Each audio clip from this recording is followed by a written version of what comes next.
Hello, what?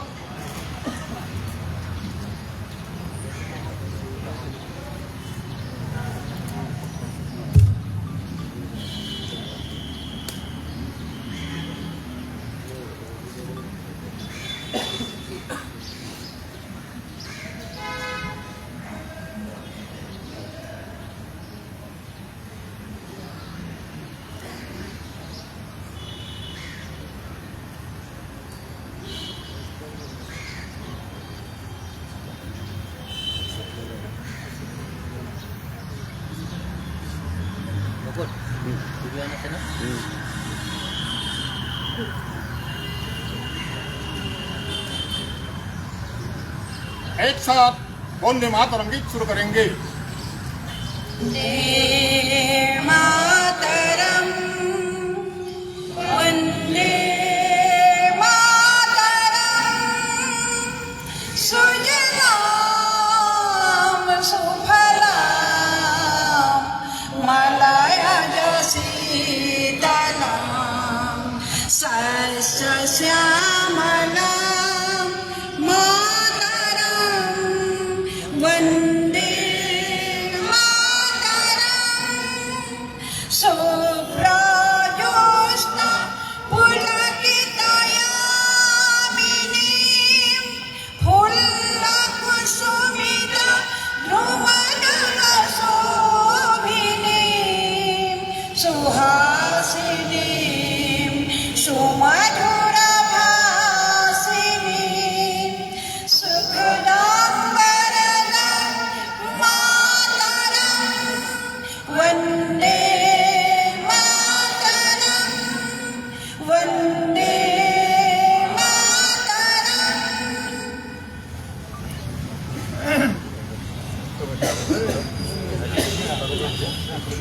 하나면 너.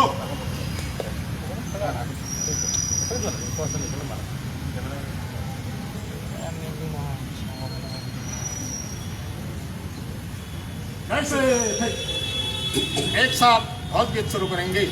विजयी विश्व तिरंगा प्यारा झंडा ऊंचा रहे हमारा सदा शक्ति सरसाने वाला प्रेम सुधा बरसाने वाला वीरों को हरसाने वाला मातृभूमि का तन मन सारा झंडा ऊंचा रहे हमारा विजयी विश्व तिरंगा प्यारा झंडा ऊंचा रहे हमारा। विश्राम।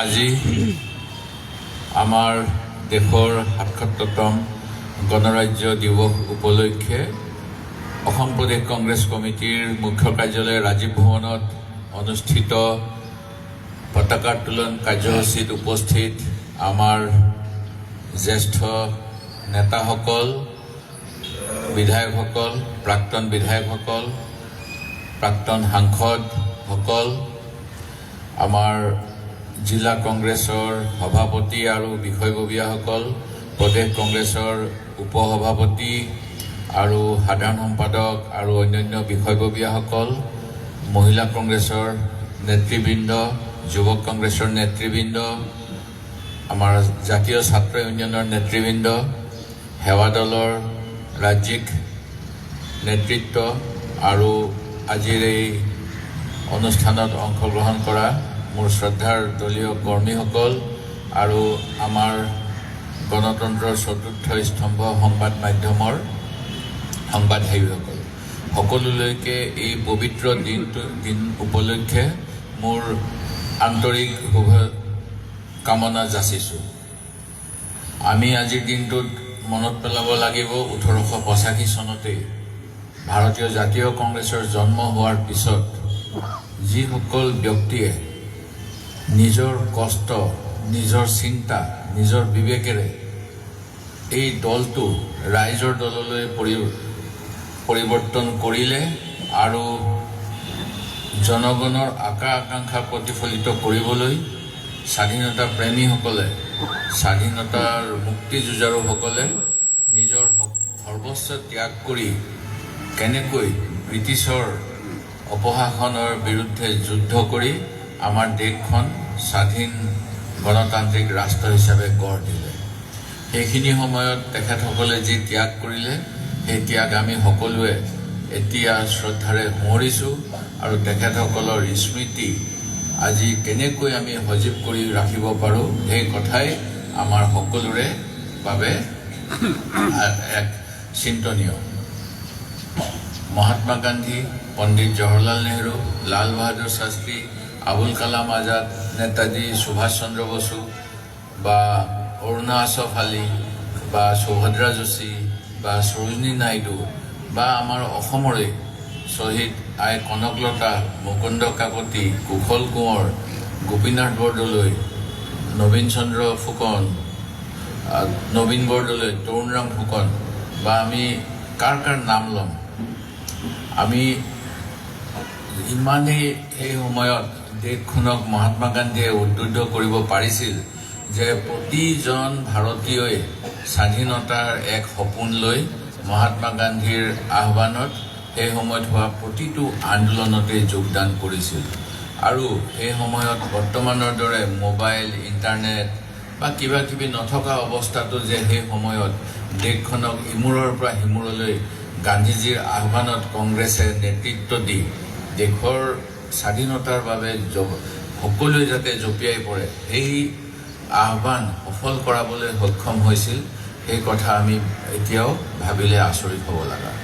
কাৰণ 1905 চনৰ বংগ বিভাজনৰ পিছত 1920 চনৰ আন্দোলন হওক বা 1942 আন্দোলন হওক, এই প্ৰতিটো আন্দোলনতে যেনেধৰণেৰে গান্ধীজীৰ নেতৃত্বত জনগণৰ মুক্তিৰ বাবে আমাৰ দেশৰ সাধাৰণ ৰাইজে ত্যাগ কৰিলে, সেই ত্যাগ কিন্তু ইতিহাসত বিৰল।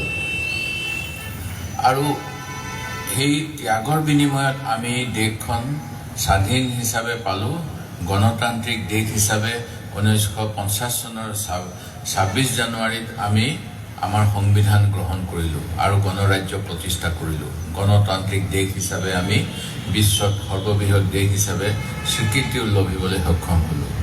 আৰু সেইখিনি কৰিবলৈ বাবা চাহেব আম্বেদকাৰৰ নেতৃত্বত আমাৰ সংবিধান সভাই প্ৰায় 3 বছৰ দিন বিভিন্ন বিষয়ত আলোচনা কৰি অসমৰ পৰা আৰম্ভ কৰি সুদূৰ তামিলনাডুৱে কওক বা সকলোবিলাক সেই সময়ৰ প্ৰদেশ বা ৰাজ্য বা সেই সময়ত যিবিলাক ৰজাৰ অধীনত আছিল সেই সকলোবিলাকৰে প্ৰতিনিধিসকলে আলোচনা বিলোচনা কৰি আমাৰ সংবিধানখন আমাক নিজৰ বাবে উৎসৰ্গিত কৰিলে।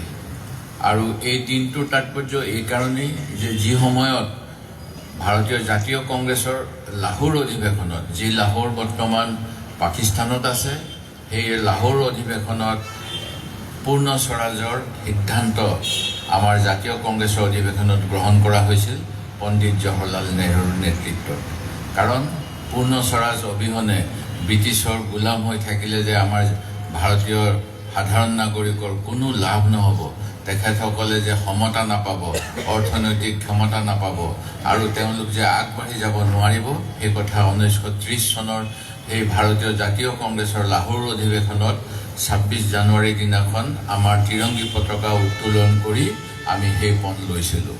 আৰু সেই পণ আমি লোৱাৰ পিছত আমাৰ মুক্তি যুঁজাৰুসকলে ব্ৰিটিছৰ বিভিন্ন নিৰ্যাতন, তেওঁলোকৰ গুলীত প্ৰাণ হেৰুওৱাৰ পিছতো অটল হৈ থাকি আমাক স্বাধীন দেশৰ নাগৰিক কৰিবলৈ সক্ষম হ'ল। আৰু আমাৰ বিভিন্ন সুবিধা সেইখিনি আমি যোৱা সময়ছোৱাত উপভোগ কৰিলোঁ। কিন্তু এটা কথা আমি আজি পাহৰিলে নহ'ব যে সেইখিনি সময়ত কংগ্ৰেছৰ লগত কিন্তু সকলোৱে সহযোগ কৰা নাছিল।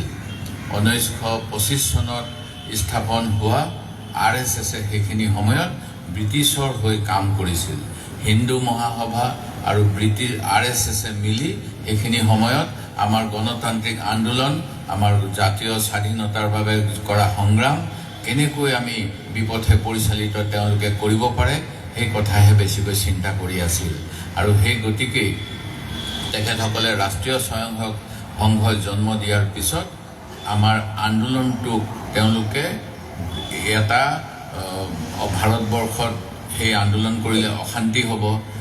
42 চনৰ কুইট ইণ্ডিয়া মুভমেণ্ট কৰাৰ সময়ত আমাৰ দেশখনত আইন শৃংখলাবিহীন ব্যৱস্থা হ'ব। 1920 চনৰ অসহযোগ কৰাৰ ফলত বহুত উগ্ৰবাদী সন্ত্ৰাসবাদীৰ জন্ম হ'ব। এনেকুৱা ধৰণৰ বিভিন্ন বক্তব্য তেওঁলোকৰ মূল নেতাসকলে দি গৈছিল। আৰু তেওঁলোকে এইবিলাক কৰি আমাৰ আন্দোলনখনৰ বিপৰীতে ব্ৰিটিছক শক্তিশালী কৰিব বিচাৰিছিল। আনকি যি দ্বিতীয় মহাযুদ্ধ, সেই মহাযুদ্ধৰ সময়ত যি সময়ত আমাৰ নেতাসকলে জেলত গৈছিল আৰু জেলত যোৱাৰ পিছতো দ্বিতীয় শ্ৰেণীৰ নেতাসকলৰ আহ্বানত গোটেই ভাৰতবৰ্ষতেই স্বাধীনতা সংগ্ৰামীসকলে ব্ৰিটিছৰ গুলিও বুকুত পাতি লৈছিল। যেনে উদাহৰণ শ্বহীদ কনকলতা, মুকুন্দ কাকতি ইত্যাদিসকল সেইখিনি সময়ত তেওঁলোকে কৈছিল ব্ৰিটিছ সৈন্য বাহিনীত গৈ হিন্দুসকলে ব্ৰিটিছৰ যুদ্ধ কৰিব লাগে। আৰু এই পৰিস্থিতিৰ পৰা আমাৰ দেশখনক কিন্তু ভাৰতৰ জনগণে সেই সময়ত গ্ৰহণ কৰা নাছিল। আৰু সেইবাবেই তেখেতসকলে স্বাধীনতা আন্দোলনটোত মহাত্মা গান্ধীৰ নেতৃত্বত সক্ৰিয় সহযোগিতা আগবঢ়াইছিল। আজি যিসকলে শাসনত আছে তেখেতসকলে এজনো স্বাধীনতা সংগ্ৰামীৰ নাম তেখেতসকলৰ ইতিহাসত লিপিবদ্ধ কৰিব নোৱাৰে।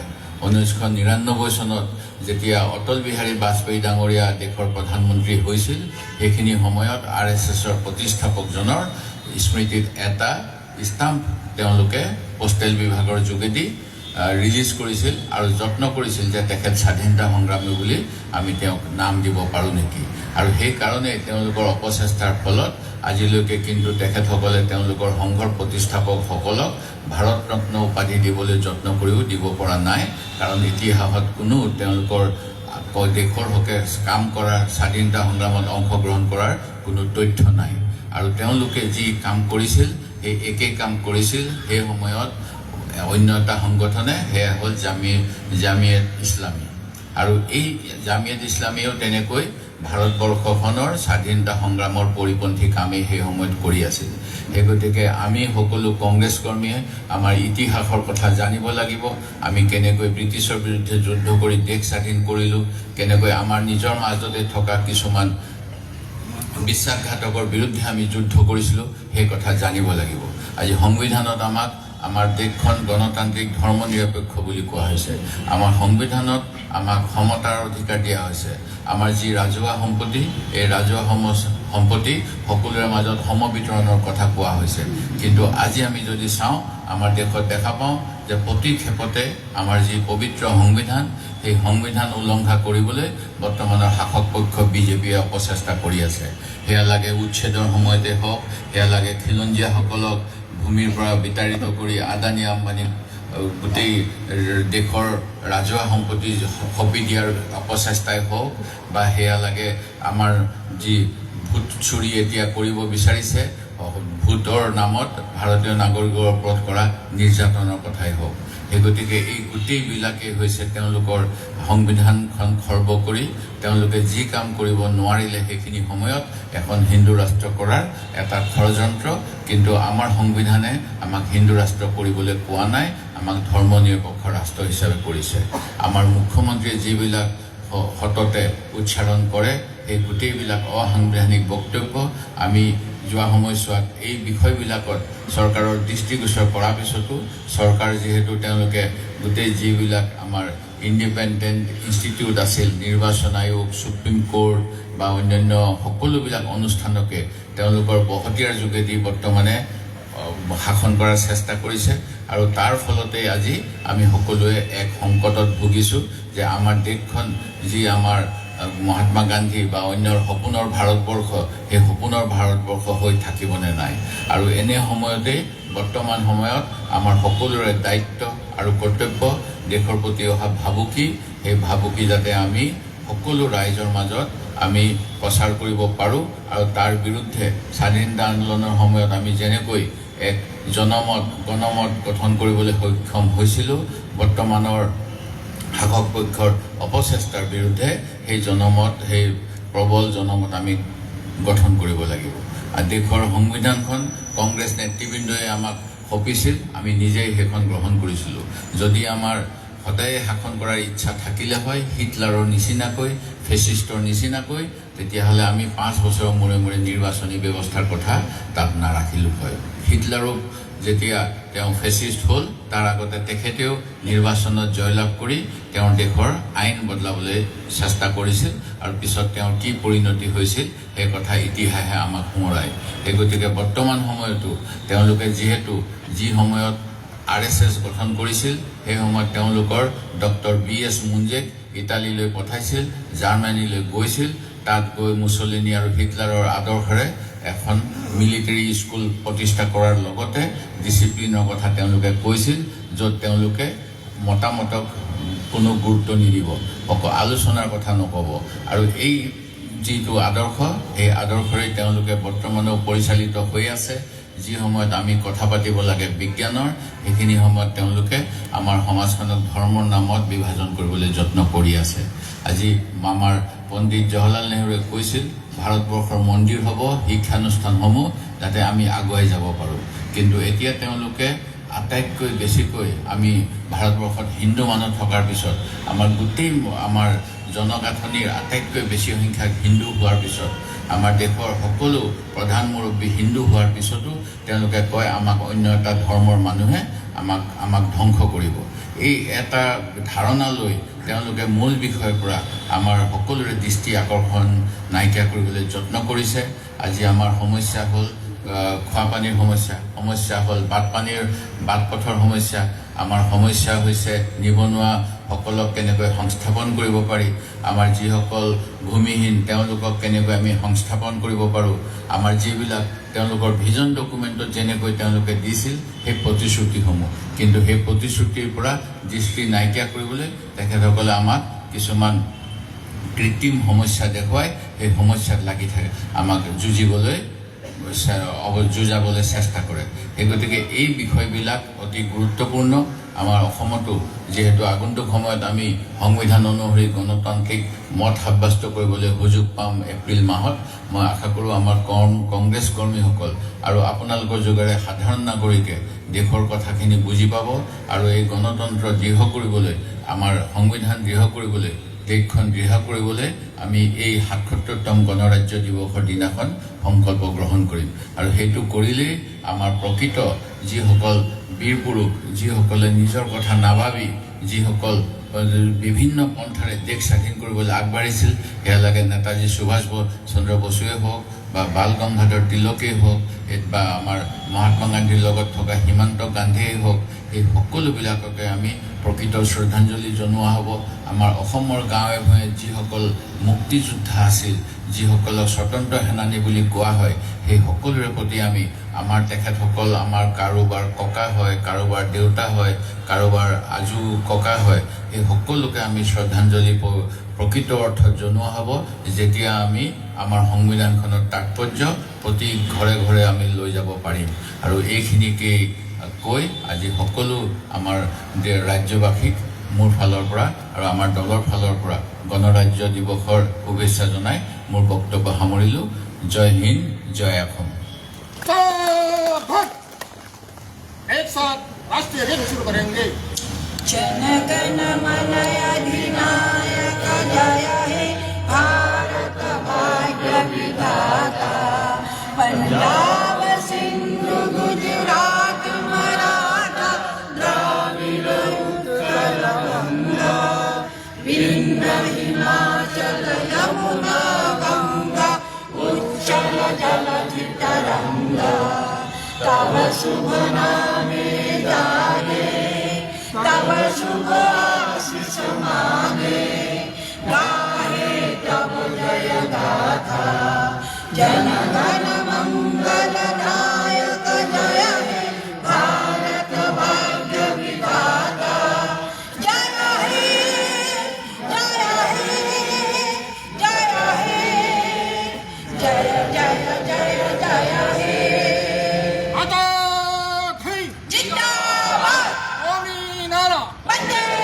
মাতারাম।